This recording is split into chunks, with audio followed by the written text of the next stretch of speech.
Good evening and welcome to another episode of Que-stead-Que. What you gonna do? I don't know, but something's gonna grow. Hey everyone, and welcome to another episode, excuse me, of Que-stead-Que. All right, I'm sitting up here in the greenhouse, just sitting up here relaxing. It's currently 70 degrees in here. The heat wave is now officially over.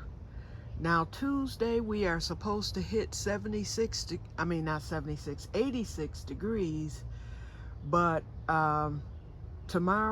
today we hit 75, tomorrow the same, Tuesday 86, and then for the rest of the week 70s and then low 80s, and then beyond that 70s and low 80s, which is how our summers typically run here. We'll get a few 80 and 90 degree days here and there, but never in a pattern like we did last week. We went a full almost 7-day stretch of straight 90s and 100s. That is rare for us here in Michigan. I mean, we've had hot summers before where it's been like that all summer, but it is very, very rare. So because we are now out of the heat wave and it was so nice in here today, I said, let me give some of these plants here a little more sun. Instead of being blocked out by 90%, now they'll get pretty much the full sun. Now the middle part is still covered, but as the day progresses, when the sun is shining, it's going to move over, and so they'll get more sun. And I can always move that shade cloth back even further if you know, they're not getting enough sun. But it really lit up in here when I moved it back just from the pole on the side there. So I think that they thanked me, the plants thanked me for it. Well, it looks like Crops and Robert and I are going to be doing a do-over on the grape plants at least.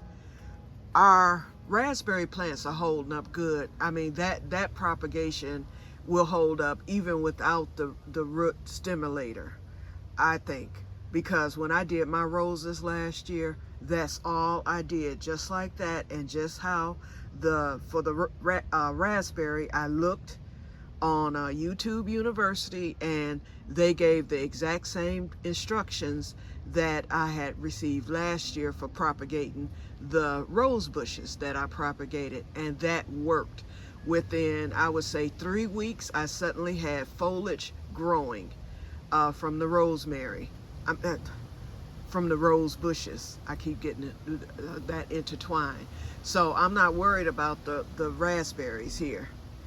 But the grapevines, on the other hand, although it's still alive, I noticed that the grapes on both plants here and the one plant down there, they're starting to shrivel. They're starting to almost look like raisins. This one has died. I showed y'all that yesterday. The leaves are still alive, but you know, sometimes it takes the leaves a few days to die off. That is not going to root fast enough before we lose the grapes and the leaves. So Robert and I, we talked on today because he was coming to get the trees, but I was asleep. and then the friend that was coming to help him with that had to go cut down a tree somewhere. So he may get by here this evening, or it'll probably be tomorrow or later. I told him it's really no rush on that, so he's fine. And he'll get over here to get them. There he is. So he ain't got to worry about anything. I think they'll be okay where they're at now, and I'm quite sure he does too. But anyway, so what we've decided to do, we're gonna go back. I told him that I did some research, and I looked and I found out that Lowe's actually has in stock the root stimulator hormone stuff. I also saw a video where you can make your own. you use honey, and then there's another ingredient, and I forget offhand what it is, but you can use that mixed with honey, and you just dip the root into that. I'm not going to even try that business. I'm going to get some already made up that we know works, okay? I don't have time to be fooling with my homemade stuff, you know, at this time. I want to get a good grapevine going. And so Robert and I, like I said, we decided we're going to go back and we're going to cut a few more of the grapevine propagations. I'm not going to worry about the grapes this year. What I'll do while I'm there, I'm going to take an empty crate, probably that one right there, and I'm going to fill that. I'm going to line it with the bag, of course, and I'm going to fill it. I'm going to get that natural soil that's around it. Now, around the raspberry bushes, that soil was so hard I couldn't even dig into it. But I have a feeling that I may be able to dig into the soil that's around the grapevines. And I'm going to take some water just in case, just to kind of wet it a little bit. And then with this rain, that may have softened up the soil.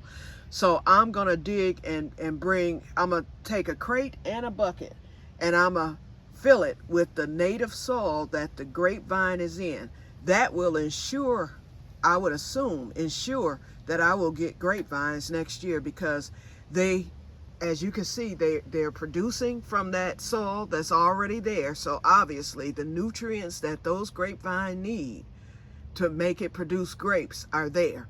So I'm going to get the extra soil, and I'm going to have Robert to do the same thing, to bring an extra bucket, and I'll get that soil for us. He can't, you know, dig and stuff right now because he just had back surgery. It's barely been a month. So he's on a 2-pound weight limit.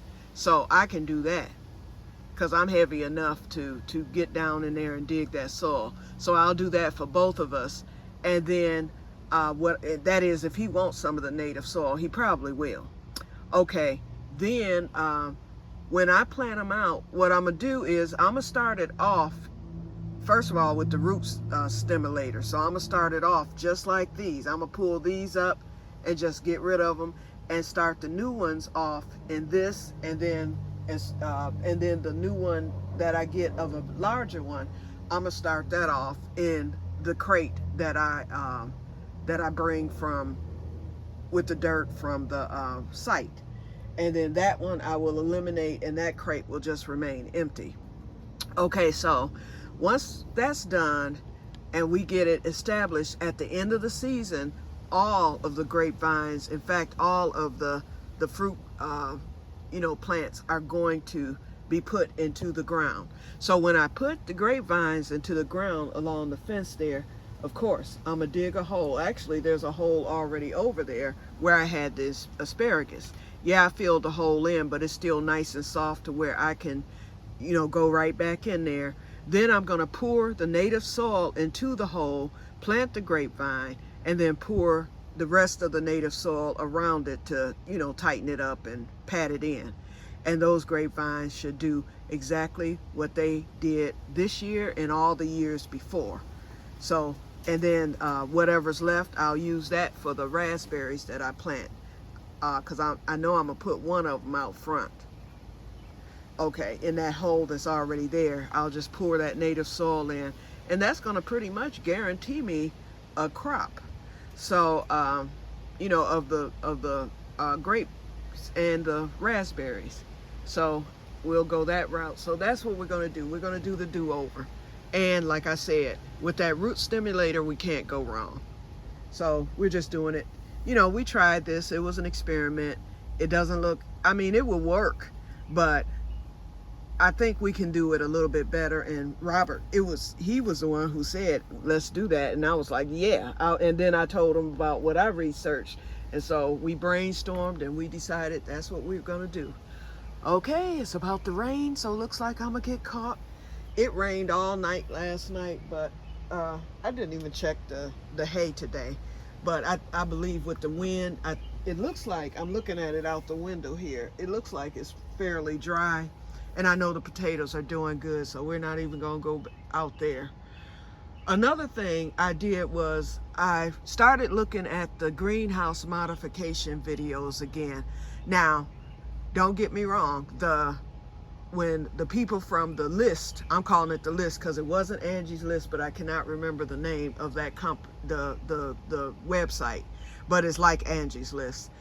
Now, when they call, I am going to still get estimates and things like that because I would rather someone professional do this job. But the more I watch those videos, first of all, this was done, what I'm looking at on the videos and what I even forgot. So I'm not blaming JD 100% for this not being done correctly. It's part my fault too, because although I watched the videos and stuff and studied it, I forgot one crucial part of what those videos showed. And JD just didn't watch the video, so he didn't even have anything to forget. But the point is, he should have watched it. But I'm not even going to harp on that. What should have been done after he tacked the greenhouse onto the wood to frame it, the next thing was, and part of that, like I say, part of that, if not, I would say 90% of it was my fault. Because remember, you know, my income that month, I was stretching it to begin with.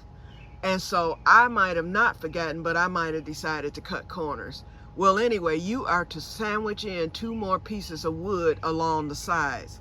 And that is going to cost some money. And so to get that drum tight, you know, you have the bottom frame, which is already framed up. All I need to do, and that's why I'm saying, you know, if the people can do it and it's a decent price, then they can do it. But I'm going to have to buy that wood anyway. So that's something I can do. And what you do is you take a piece of wood and you run it along the side and you drill the wood into the frame. You know, we got this point. There's only 4 points there. 1 at the end, 2 right there, 3 right there, 4, this one right here, actually 5, then 1 on that end. So all I have to do is drill the nail thing into the frame, and that will hold the wood on the side. Then you drill on this side, you do the exact same thing along this side, and that's what tightens up the thing. Now, you can also drill into the bottom part of the frame. That's probably what I'm gonna end up doing, and that will tighten it up. I looked at it and I looked at it again, and I looked at some more videos that did the same thing. You have to have that sandwiched wood along the bottom part of the frame, and that's what tightens it up. Now, I might not get it as tight, but it'll be tight enough. Another thing, I got my wood piece out, y'all, that had fallen on the side. Remember I said I had to take the table apart to do it? So then I thought, wait a minute, I can take the broom and slide that piece of wood down here and just come and get it down there and just pull out the crates and then pick it up. Well, that didn't work either. It wouldn't budge. Then it dawned on me when I was out there inspecting the greenhouse to make sure that I could get the wood on the side to sandwich it in. I forgot this part isn't sandwiched. I picked up the bricks there, pulled out the end of the, you know, the doorway there, and boom, I was right there at the wood. So I just pulled it out with my hand. I just slid it on out the door. So I stood it there because this did good last night. It rained all night and nothing pooled. And I mean, it rained hard, just like it had been raining all those days where it pooled. So that worked. And so I just stood it up right there to hold up that. So when it rains again tonight, because it is supposed to rain, and then no more rain in the forecast, I saw for the next 2 weeks. Hallelujah, because that will get my potatoes to harvest date.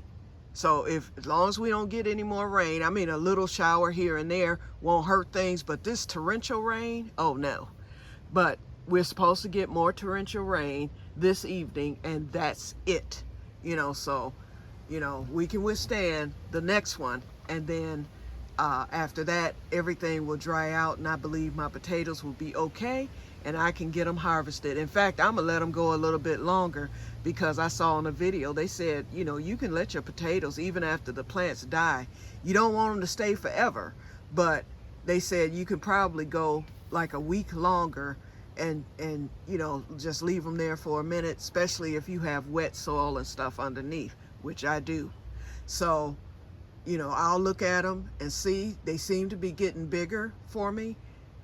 I saw some good sized ones. I mean, they weren't gigantic, unless there's some underneath that I just didn't see, you know, because it's really not until you pull that plant out until you know what you've gotten. But just the ones on top are of a decent size. And so anyway, we'll see. You know, I'll test one once it's time and see, and if I'm satisfied, I'm gonna be like, okay, let me go on and get these now. You know, and if I think they can, you know, benefit from being under there another week, then I'll leave them there. You know, we'll see. But I'm not going to be taking too many chances with those spuds. Okay, so anyway, so that's all I wanted to say today. So I just came on. So hello everyone, I hope you're having a good weekend. I'm not feeling the best today. One thing I've noticed now, without sharing too much TMI, as you all know, I don't have children, or I never mentioned having children. Well, there's a reason for it. I couldn't, you know, and what I didn't know during those days was that I had autoimmune disease, because once I found out I had it, it's like my doctor said, you have had it for years. It was just dormant, and it took something to trigger it, which was an injury. Okay, but anyway, my first autoimmune disease was endometriosis, which was back when I was, from the time that endometriosis could make its appearance, age 11, okay? If you know what I mean, you women. Okay, so anyway, I ended up, as a result of that, I ended up having to have a total full oophorectomy at the age of 29. That's when they take everything. And here comes the rain, y'all. Ooh, and I don't have my umbrella. Oh well, I don't mind getting wet. Okay, so anyway, I had the hysterectomy at age 29, ovaries, everything. And so that put me into what they call surgical menopause. And boy, when I say it kicked my butt. In fact, the best part about that was my mother didn't go through menopause until she was in her late 50s. And so I was able to tell her everything about menopause when she started going through the change. And I was like, Mom, you're supposed to be telling me about menopause, and here I am teaching you about it. And she laughed. We thought that we got a kick out of that. But anyway, so I was going through the surgical menopause. Of course, they had to put me on hormone replacement therapy, and I only had to take it for about a year, because all of a sudden, you know, everything stopped and everything. And so my GYN took me off of it. I was like, well, why are you taking me off of it? I was like, I don't want them hot flashes coming back at all. You know, because they kicked my butt, and we're going to get a rainbow because the sun just came out. Ooh, this is going to be fun, y'all. Hopefully it'll appear while I'm on here telling this boring story. Anyway, so my GYN told me, she said, because by then I had switched. He said the pituitary gland puts out enough hormones to where it should stop your menopause because you're still young. By then I was like only 30. And so he said, see if you start having hot flashes again, and if not, then you can be off of it, because your pituitary gland will put off just enough hormone to keep you balanced. He said, because it's better to not be on hormone replacement therapy, especially at your age, being so young, than it is. He said, but granted, he said, once you reach the age of when you should have been going through menopause, he said the hot flashes will return. He said, and then you may need to go on hormone replacement therapy. He said, I can tell you now, your hot flashes, and how he know, I don't know, maybe his wife or his experience as a doctor, whatever. He said, your hot flashes shouldn't be as bad, because he said surgical menopause is when you are thrust into the throes of it. He said, whereas natural menopause comes on gradually, and you know, you have the discomfort of it, but it's not as severe. because mine was severe. I ain't gonna lie. But anyway, guess what? I woke up yesterday with the hot flash. I was like, oh, there's no mistaking this. But it wasn't as severe. It went away, didn't come back. Well, I just had a hot flash a few minutes ago while sitting here. I'm like, oh no, it's happening. And I am. I'll be 60 next month. Here we go, y'all. So it looks like I'm gonna have to make an appointment for that. And that could be why I'm going through all this mess that I'm going through now. Everything is getting tossed, tossed about or whatever, because I'm about to turn 60 in 2 weeks here, so we'll see. So I'm gonna keep an eye on it, and if it gets to be severe or whatever, then I will go and get this put into check, even if it means going back on therapy. And I probably won't need the high dosage like I had the last time. It'll just be something mild or a patch. I'm quite sure in the past 30-something years, because it was 1995 when I had my hysterectomy, so I would assume that they have made strides in the treatments, and I know there's patches now. Back then there weren't, so at least I have that option, and no telling what else is available. So we'll see if that's what's happening, but anyway, yeah. But this weird feeling that I'm getting with this, and I know it was definitely a hot flash. Definitely, no mistaking if you've ever had one. Okay, so I'm rambling now. We're at 21 minutes. Wait, let me see if the rainbow has appeared, because the sun is shining. The rain, it did stop though. You still need to have drops coming for a rainbow to appear. And we totally missed it the other day. Okay, it's cloudy, so no, we're not gonna get one. But we totally missed one the other day because it was raining with the sun out, but it was so, I forgot what had happened. Wait, the rain stopped, and then it was real cloudy like it is now. So it wasn't enough for the sun to penetrate enough for it to get the rainbow. So we'll get one before the summer is out. We get them every year, and I love them. Yep, so, and I always film them or take pictures when we get them. And then I play Mahalia Jackson. Y'all know she's my favorite gospel singer. She has a song, God Put a Rainbow in the Sky. So I always do that. I play that song whenever I see a rainbow. But anyway, yeah, I'm rambling. We're at 22 minutes. So let me stop. I'm just gonna stop. You all have a wonderful evening, and may God bless you all. And y'all keep me in prayer, y'all. Hopefully y'all start feeling better here. Okay, bye-bye.